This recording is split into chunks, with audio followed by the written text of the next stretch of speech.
Good morning, everyone, and welcome back. Today, we are going to discuss Mahmoud Khalil and the First Amendment of the United States Constitution. I'd also like to thank everyone that was at my live. And I haven't done another live because I did not have my giveaways, but I've restocked and I do have my giveaways. So it's going to be backwards for you, I think, but it's copies of the 100 Years War on Palestine, and I do give away one copy per live.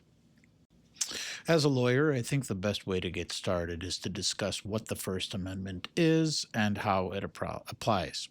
We are discussing the Bill of Rights here. The Bill of Rights are the first 10 amendments of the Constitution of the United States. These are rights that you are born with as a citizen of the United States. The very first amendment that the founders came up with is called the First Amendment to the United States Constitution.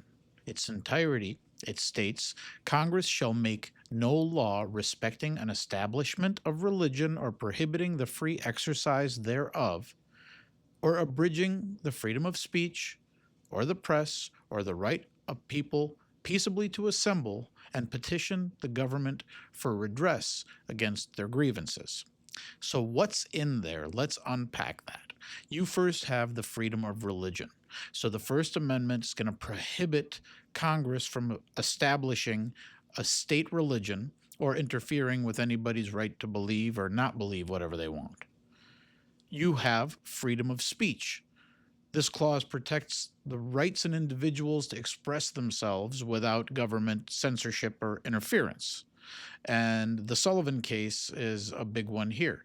Indeed, there is speech that is not protected, but they're not alleging anything Mahmoud Khalil said was unprotected speech. Freedom of the press. This protects the media and the ability for the media to publish information and opinions without government control. The right to assemble. And this is the right for people to assemble and gather peaceably, and the right to petition, so the right to complain to the government. These are the rights that you have in the First Amendment of the Constitution of the United States of America. This is what the founding fathers found to be preeminent. The first thing that you should read when you read about our country. You have free speech, you have the right to assemble, and you have the right to practice or not practice whatever religion you want. So now we know that. Now, who is Mahmoud Khalil? Mahmoud Khalil is a Palestinian. He was born in a refugee camp. He is a 34-year-old Palestinian physician here on a green card. When I say he was born in a refugee camp, that means that his parents were or grandparents were members of the Nakba, and they did not relinquish their citizenship to Palestine because the United Nations gave them the right of return, and they're still waiting for it. Okay? So they put them there, and they've been there now generations. He came to the United States. He came here on a visa to be a student. He completed his studies at Columbia University. He became a physician.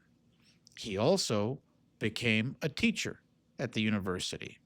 He also became a green card holder and married an American citizen. Mahmoud Khalil has never been charged with a crime and has not been alleged to have committed a crime. The speech that they're alleging that he did is not alleged to have been inciting a riot, nor was it alleged that it in any way violated the Constitution of the United States of America.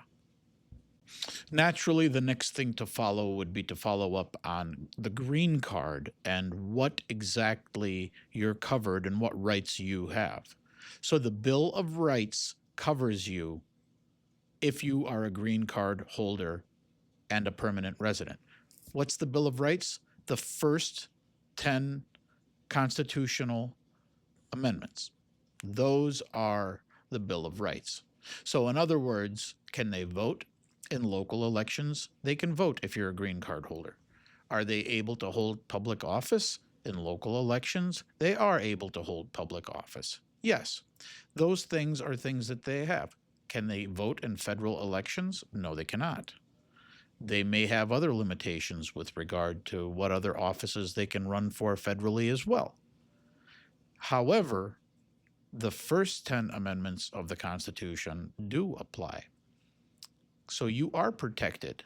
You are a permanent resident. You have relinquished your residency from your former government. You are allowed to move freely throughout the country. You are protected by the Bill of Rights. You are allowed to be employed.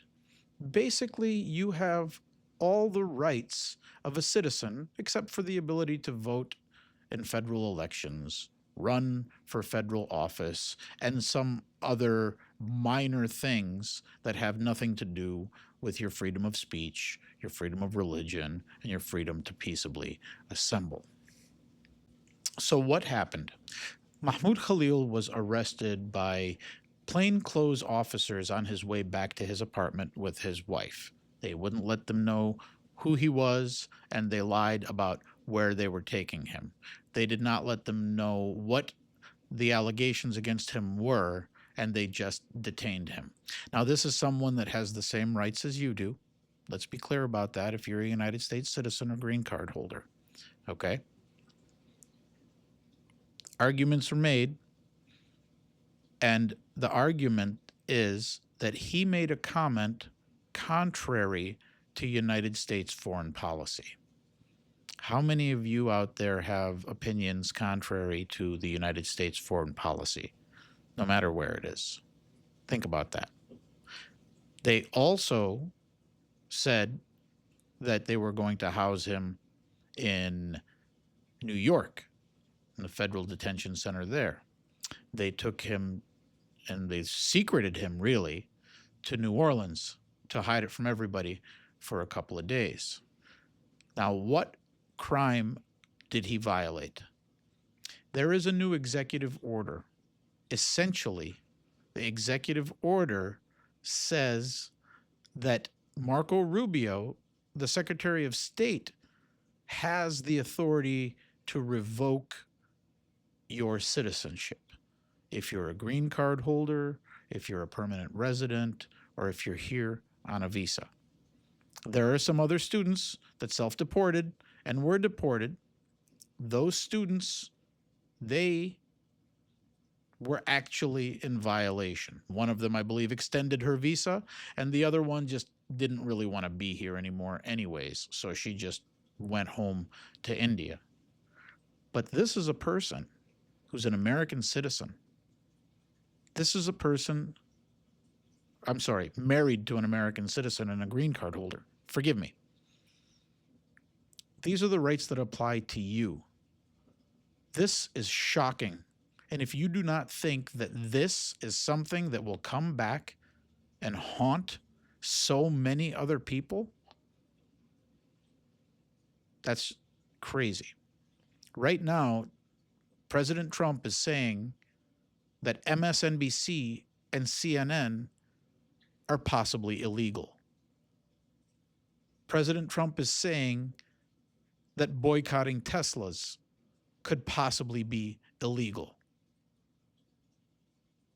This is the chilling of free speech. And if you don't recognize it, either you got your blinders on, you're complicit, or you're too stupid to understand it. Please like, follow, and share. You can find me on YouTube. The link is in the bio.